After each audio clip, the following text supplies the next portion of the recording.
Okay, quick video here to help you out with this activity that I'm asking you to do so that you can be productive and we can start to figure out something new. There's going to be a little bit of repetition here, so let me just get you started so you know how to be thinking about this. In general, when you look at this, these problems should look very much like something that we have done, with the exception of the new part, the different thing here, not different entirely in this class, but with what we've been doing is I'm asking you to do the derivative. We've not been doing derivatives for a while, so we're going to take this one step at a time. We're going to actually ignore that temporarily, and we are going to look at the part after that, and we are going to evaluate the integral. So I'm starting with this part right here, and I'm going to evaluate the integral from 0 to pi of cosine t dt. Remember, that variable inside doesn't really matter. We've had more x's. We had a little bit of t going on yesterday because we were talking about time.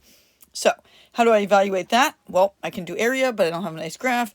So technically we do know the area of that one. I'm going to go ahead and just do this by hand, pretending I didn't know anything, and use my fundamental theorem of calculus. So I'm going to find the antiderivative of cosine. Of course, I'm going to guess that the antiderivative of cosine is sine.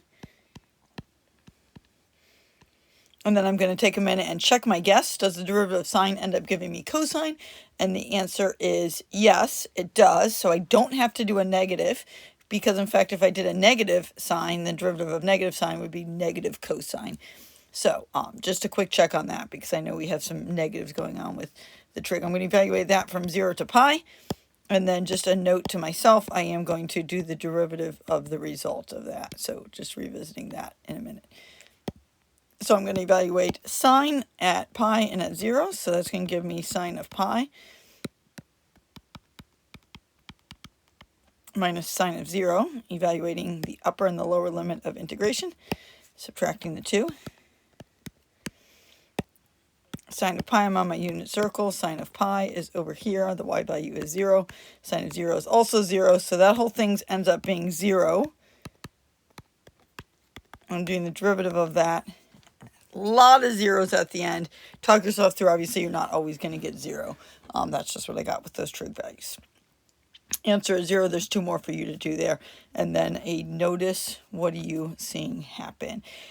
When you get to number 4, something interesting is going to happen. Let's just take a minute and observe there, and you'll notice that the limit of integration, the upper limit in this case, is now a variable. We briefly looked at this as a concept to start thinking about. I think it was the end of last week, and said we now have, in a sense, a function.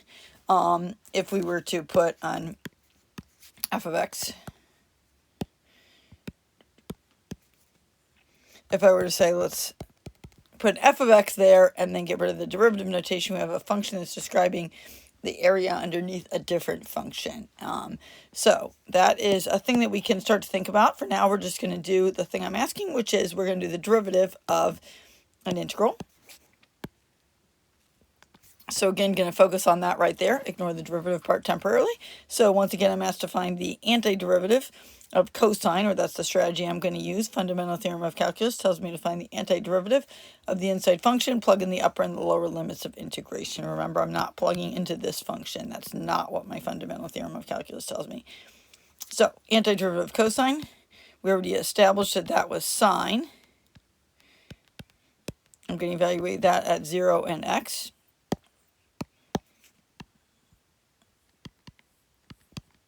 After I do that, I'm going to do the derivative of the result. Sine of t evaluated at x and 0 is sine of x minus sine of 0. That's just me plugging in those two. Sine of x, well, can't do anything with that. That's just a function. Sine of 0, I do know is 0. I can plug in that 0.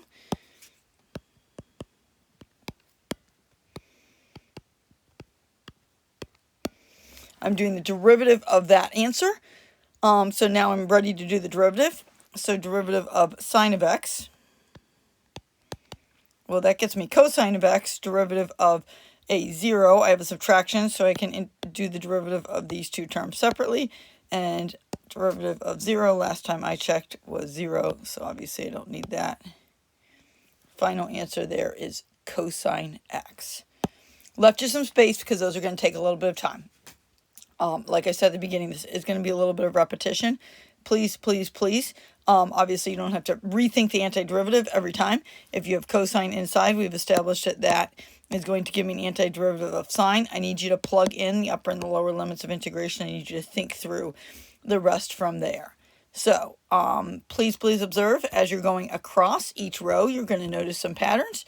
As you're going down the page to the next row, you're going to notice something's going to change, something's going to be the same. What are you noticing? And of course, when you get to the back side here, big idea here is now we have an x squared. What's that going to do? I love the idea of making a prediction in your own head. What do you think is going to happen? And then verify, see what happens. So do what you can here. I suggest that you don't do a divide and conquer, that you really think through the problem so that you can see what is happening. If you're thinking that there seems to be a shortcut, that is absolutely where we're headed. And I'd love for you to be able to tell me that and put that into words for me, so that when we get together again, we can establish what the theorem is telling us. So good luck. Have some fun playing around with it, and I look forward to making conclusions with you.